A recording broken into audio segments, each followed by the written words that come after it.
Hey, it's Alan, and I just wanted to let you know that you can now listen to the ongoing history of new music early and ad-free on Amazon Music, included with Prime. Hey, have you ever heard of a woman named Rosalind Franklin?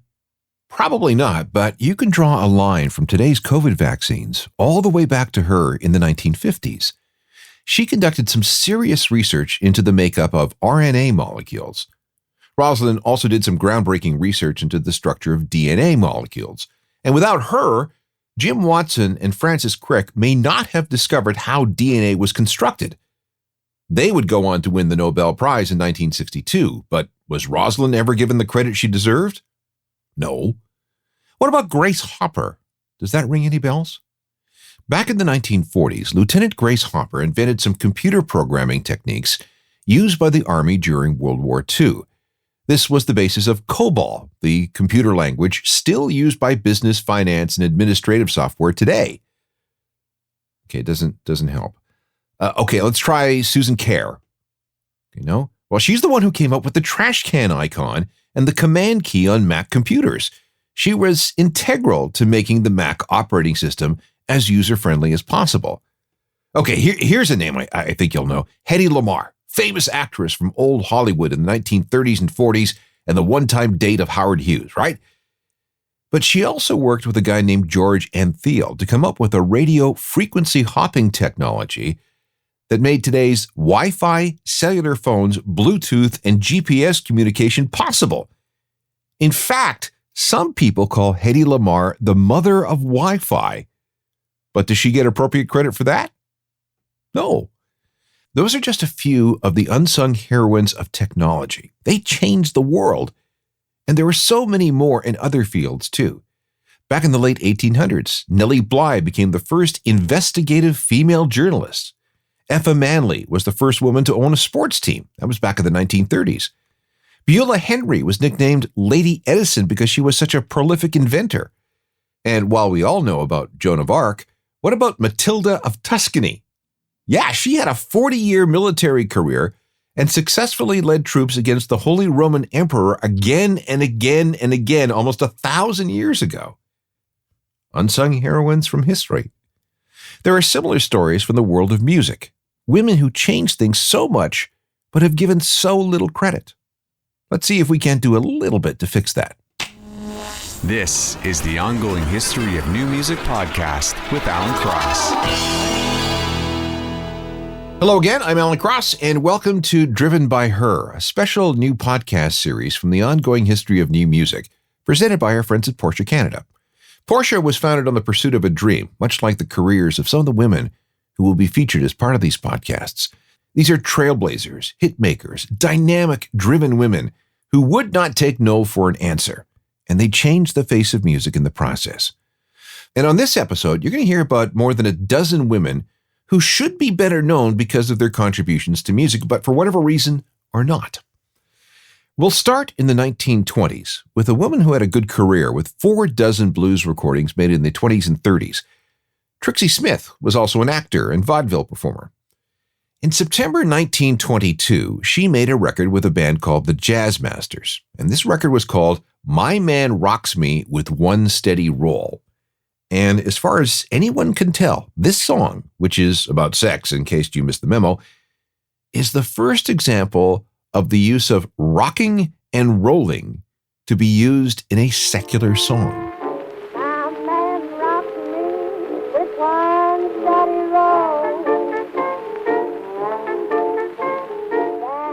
Others would follow Trixie, and in the coming years, those words, rocking and rolling and rock and roll, appeared in other songs, almost exclusively amongst blues and R&B singers, including Billy Ward and his Dominoes, who released a song called 60-Minute Man that included the line, I rock 'em, I roll 'em all night long.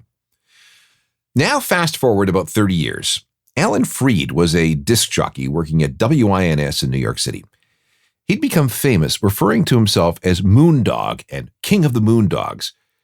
But then he was hit by a lawsuit by a blind New York street musician named, yes, you guessed it, Moondog. And in 1956, Alan Freed lost the case against Moondog and was ordered to pay the original guy $6,000. This being showbiz, Freed needed a new catchphrase. Because he'd become famous by playing R&B records by black performers for a largely white audience, he knew all the slang and all the lingo and all the songs, like 60-Minute Man by Billy Ward and his Dominoes. After a night of brainstorming with some buddies, okay, heavy drinking is probably more like it, he decided that rock and roll would be his thing, his catchphrase, and all the music he would play on his radio show would forever be referred to as rock and roll. It worked, and all the records he played on his show became referred to as rock and roll records. He even tried to copyright the term, but that didn't work. But the bottom line to all this is that we can trace this term, rock and roll, rocking and rolling, whatever you want to call it, all the way back to Trixie Smith in 1922. And for that, she deserves credit.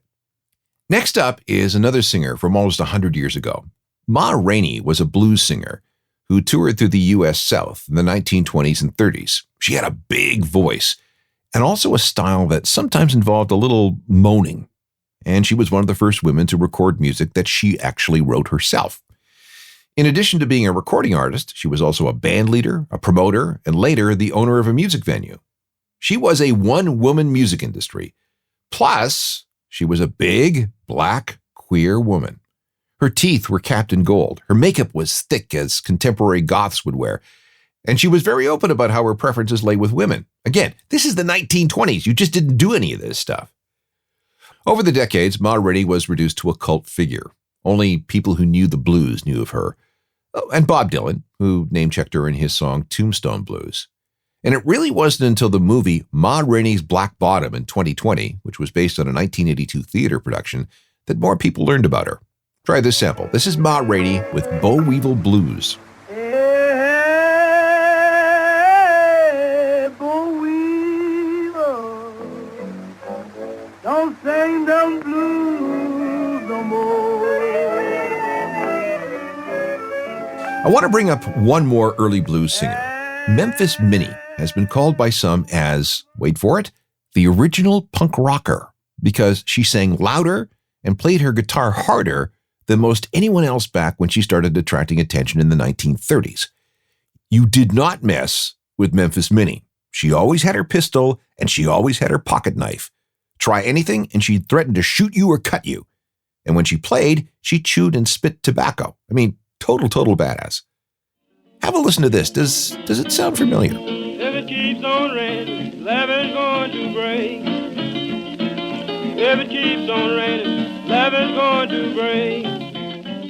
Now fast forward to 1971, side 2, track 4 of the 4th Led Zeppelin album. If it keeps on raining, levee's going to break. If it keeps on raining, levee's going to break. So yeah, that Zepp classic is an adaptation of the original by Memphis Minnie. She's credited as a songwriter on that recording, so her estate must have made good coin from it. Yet how many people have ever heard of Memphis Minnie? And the answer is not enough. Let's segue to a couple of singers whose voices appear on legendary recordings, but too few people know who they are. The first is Mary Clayton, a soul and gospel singer from New Orleans. On November 2nd, 1969, Mary was lying in bed at home. She really couldn't do much because she was almost 5 months pregnant. But just before midnight, the phone rang, and on the other end of the line was a record producer named Jack Nietzsche. A band he was working with, a big client, was doing some last-second recording at Sunset Sound in L.A., and they were struggling with a song. Some point that evening, they came up with the idea of having a female backup vocalist for this one part. Could Mary possibly come in? No, she said. I don't know this band, and I don't care. She slammed down the phone. Just as she was drifting back to sleep, her husband nudged her and said, honey, maybe, hear me out. Maybe you should take this gig. Fine, she huffed. So, still in her pajamas and with her hair up in rollers, she got in the car and headed over to the studio, where she was greeted at the door by Keith Richards. Here are the lyrics. Here's what we're looking for. Let me get you a stool because, damn, lady, you're pregnant. So Mary went through 3 takes and then went home. This was the result.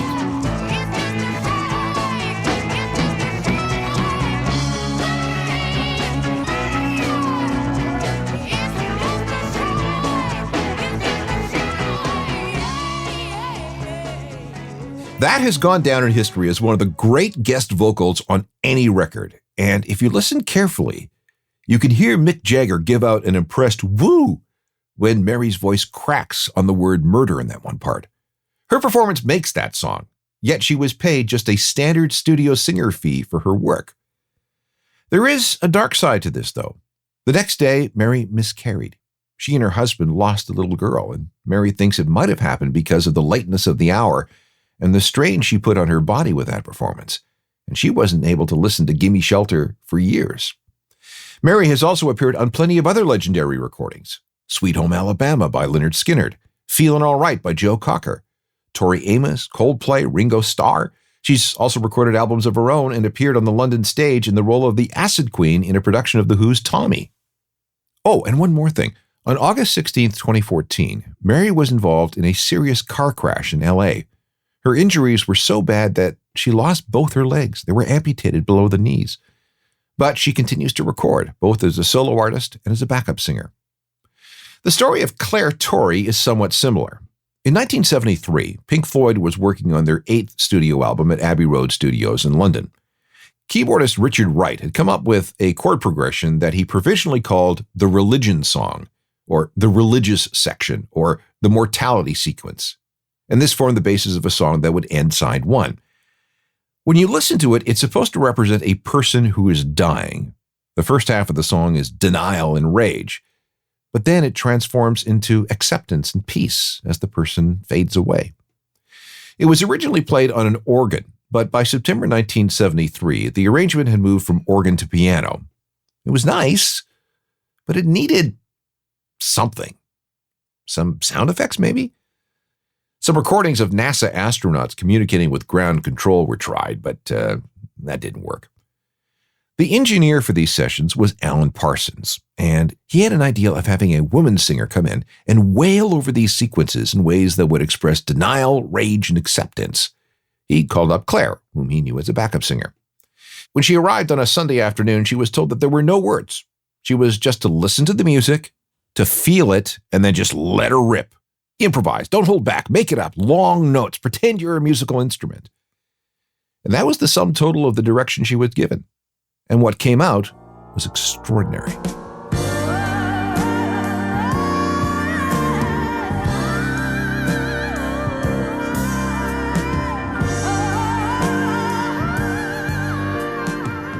For that performance, which, by the way, is a compilation of maybe half a dozen takes, Claire was paid a standard flat fee of £30 with no royalties. That's about the equivalent of $400 today. That doesn't seem right, does it? In 2004, Claire sued Pink Floyd on the basis that her performance, something that she created, was such an integral part of the song that she was due some cash. In fact, she demanded a songwriting credit. The case was settled out of court for an undisclosed sum, and if you look at all editions of Dark Side of the Moon issued after 2005, you'll find the credit Vocal Composition by Claire Torrey in the liner notes. If you're into electronic music and EDM, you should know that these next two women are essential to what you listen to. We'll start with Daphne Oram. In 1942, she became a junior studio engineer at the BBC. Her first job was to make sure that music broadcasts continued should things be interrupted by Nazi bombing runs. If that happened, she was supposed to seamlessly switch over to recorded music. This led her to experimenting with audio recording gear. After the war, she got deep into the idea of composing with synthetic sounds and then esoteric audio equipment. Not synthesizers, mind you, they hadn't been invented yet. So she used things like sine wave oscillators combined with magnetic tape machines. Her studio must have looked like something out of a science fiction movie. In 1957, she created the soundtrack for a play entitled Amphitryon 38, which was the first ever all-electronic score for anything. Have a listen.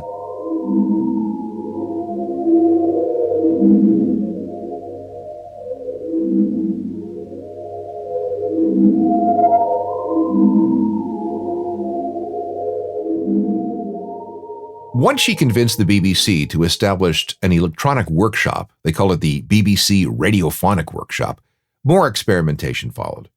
When she left the Beeb in 1959, she founded her own studio devoted to creating new sounds. For example, all the electronic sounds heard in the first 3 James Bond movies, Dr. No, From Russia with Love, and Goldfinger, were all created by Daphne Oram. Pretty cool, right? Now, any discussion of her work inevitably leads to Delia Derbyshire. Once Daphne got the BBC Radiophonic Workshop up and running, a succession of people went through the place, including Delia, who got a job there in 1962. She stayed there for 11 years, working on electronic music for close to 200 radio and TV programs, using tape machines and oscillators and sine wave generators, whatever she could get her hands on. Very important stuff going on here in the history of electronic music, and she continued her experimental compositions until 1975. Her most famous work involved taking the theme from the BBC show Doctor Who and turning it into something entirely electronic. Now, she didn't write it, that was done by composer Rob Grainer, but she is the one who gave it that familiar electronic arrangement. And this is what viewers heard from 1963 to 1980 at the start of every episode of Doctor Who.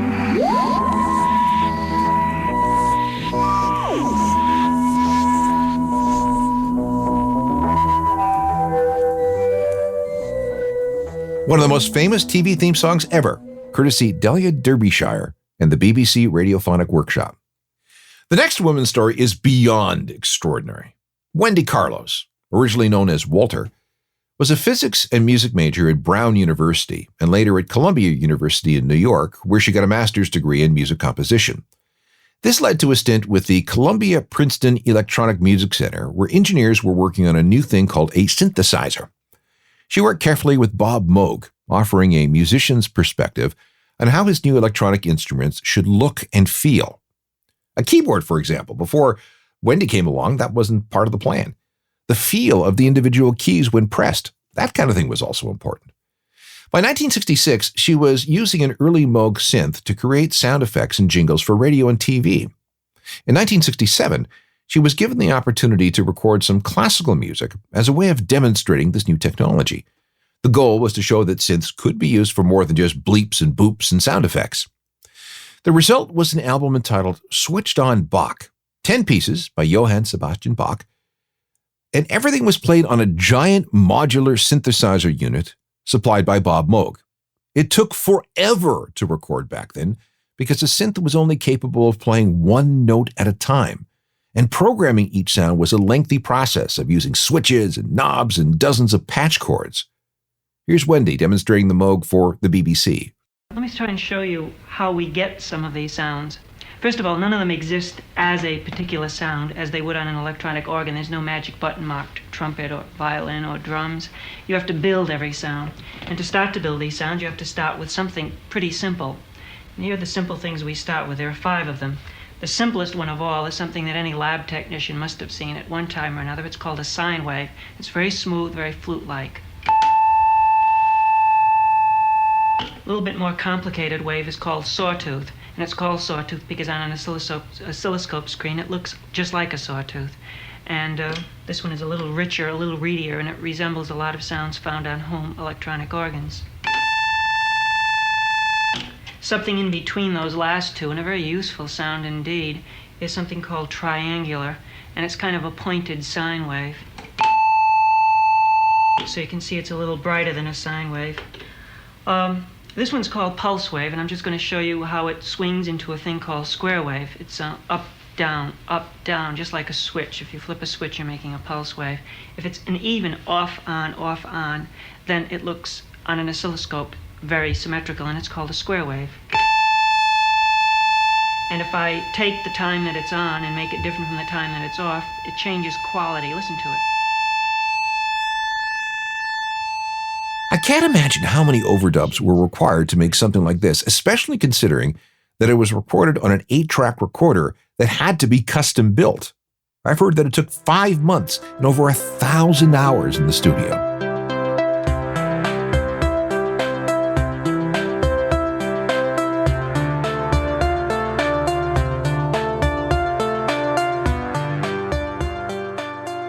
Switched On Bach was a massive hit.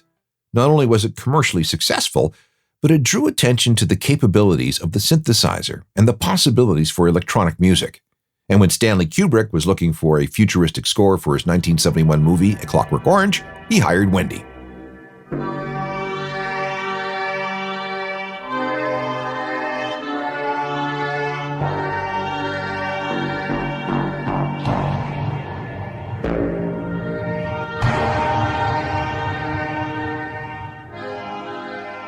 Let's now turn our attention to women who work in recording studios.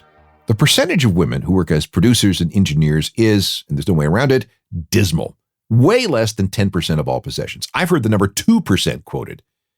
So that makes the accomplishments of these next two women all that much more remarkable. The first is Ethel Gabriel. She was a Grammy-winning record producer. Starting in the late 1950s, she was one of the very, very first, if not the first, female producers. And for nearly 4 decades, she was the only woman producer at RCA Records. In her career, she produced over 2,500 albums and earned at least 15 gold records. And this included working on hits by people like Elvis Presley and Perry Como. She also worked on a long-running project called Living Strings, choosing the music, hiring the arrangers and musicians, and then supervising the recording sessions. She also worked in A&R. She was a talent scout. Ethel worked with RCA to establish their famous studios in Nashville. She got very technical, too, working on the first stereophonic recordings. She even supervised the first ever stereo recording session for Bing Crosby, and she was involved with RCA's first ever disco releases. Ethel retired from RCA in 1984 after 44 years, but continued with various projects for the next 20 years.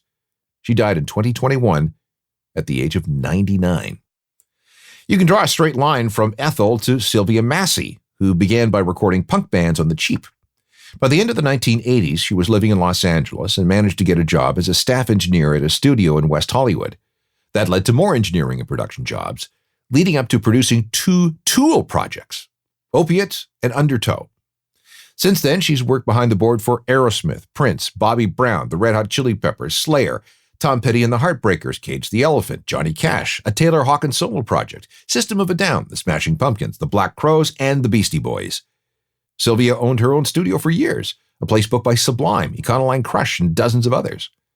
Sylvia has served as visiting professor at the Berklee College of Music and has conducted workshops for the Abbey Road Institute. And last I heard, she was working out of her studio in Ashland, Oregon. All right, what about female record executives? There are more of them these days, but still not enough. Among the very first was Sadie Dupuis. Her real name was Johnny Mae Matthews. In 1958, she borrowed $85 to form a label called Northern Recording Company, and as far as I can tell, that made her the first woman to ever own her own record label. The company was based out of Detroit, and it was she who taught Berry Gordy about how to make distribution deals for artists on his own Motown Records. Margot Netz got into the business as an executive in 1970. She later ran Atco Records for most of the 80s. She worked on campaigns for everyone from Stevie Nicks to Pete Townsend to ABBA to Hall & Oates. She died in 2022 at the age of 84. We've also seen Marcia Zazula. She launched a metal label called Megaforce Records with her husband John back in 1982, and that label released the first records by bands like Metallica and Anthrax. She also ran Crazed Management, which included clients like Ace Frehley of Kiss, Ministry, Testament, and King's X. When she died of cancer in 2021 at the age of 68, the entire metal community mourned. Diana Meltzer remains one of the most interesting record people I've ever met. Together with her late husband, Alan, she founded Wind Up Records. She started as a fashion model and then moved into running a record store in Connecticut. When she met Alan, she got into A&R looking for hot new talent. And because she was so good at picking hit acts, she became known as the woman with the golden ears. It was she who signed Creed, Evanescence, Alter Bridge, Finger 11, Drowning Pool, Bright Eyes, and many others. I was once invited to her Park Avenue apartment after a showcase in New York, and the place was filled with pictures of celebrities and original artwork from everyone from John Lennon to Andy Warhol. And finally, I need to mention Carol Kay. You may not know her name, but there is no way that you have not heard her play. She is one of the most heard bass players in the history of humanity. A modest guess is that she appears on 10,000 different recordings. Yeah, 10,000. Carol was an in-demand session player. She started working in studios in 1957, switching from guitar to bass in 1963. And listen, no women played bass in 63. It was just not a lady's instrument. But she didn't care. If there were gigs to be had as a session bass player, fine. Within a few years, she was part of a group of studio musicians known as the Wrecking Crew, some of the highest and most top-notch players who were called in only when the best would do. They could play in any style at any time of the day or night. That's Carol, we hear on La Bamba by Richie Valens. Good Vibrations by the Beach Boys. That's Carol. The original Batman theme. Carol. The Righteous Brothers and You've Lost That Lovin' Feelin'. Carol. Joe Cocker and With a Little Help from My Friends. That's Carol. Nancy Sinatra, The Monkees, Ray Charles, Sonny and Cher, Glenn Campbell, Neil Young, Frank Zappa, Tina Turner. The list is nearly endless. She even played with Frank Black of the Pixies on a 2006 record called Fast Man Raider. And I haven't mentioned all the movie soundtracks. The Thomas Crown Affair, Butch Cassidy and the Sundance Kid, at least one Planet of the Apes movie, Dirty Harry, Wonder Woman, the theme from MASH and Mission Impossible and the Brady Bunch. And that's Carol playing bass on this TV theme song.